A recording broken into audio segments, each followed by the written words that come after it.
മോളെ,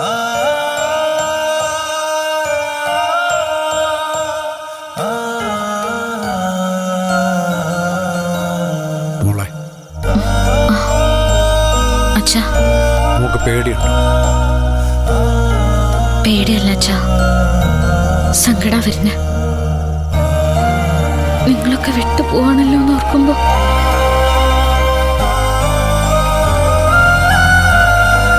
സുധിയേട്ടനല്ലെങ്കിലും ഉള്ളതുപോലെ തന്നെയായിരുന്നു എനിക്ക്.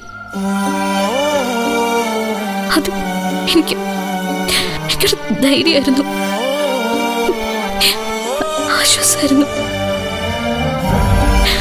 അതാ നാളെ മുതൽ ഇല്ലാതാവുന്ന.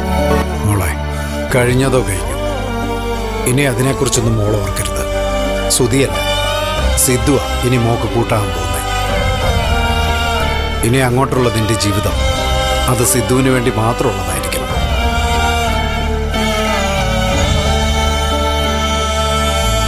എനിക്ക് സിദ്ധുവിനോട് എന്തുമാത്രം നീതി പുലർത്താൻ പറ്റുമെന്ന് എനിക്കറിയില്ല അച്ഛ. സുധിയേട്ടനെ മറന്നൊരു ജീവിതം എനിക്ക് പറ്റുമെന്നും അറിയില്ല.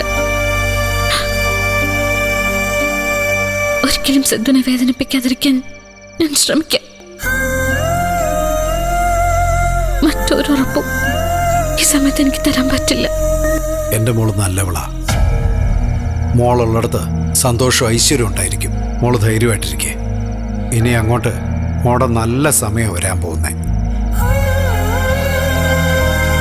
സകല സുഖങ്ങളും സൗഭാഗ്യങ്ങളും എൻ്റെ മോക്കുണ്ടാവും. ഇത്രയും കാലം മോള് നേറി കഴിഞ്ഞില്ലേ, ഇനി അത് മാറാൻ പോവും. നിത്യാർത്ഥ എനിക്ക് നല്ല പേടിയുണ്ട് അച്ഛാ.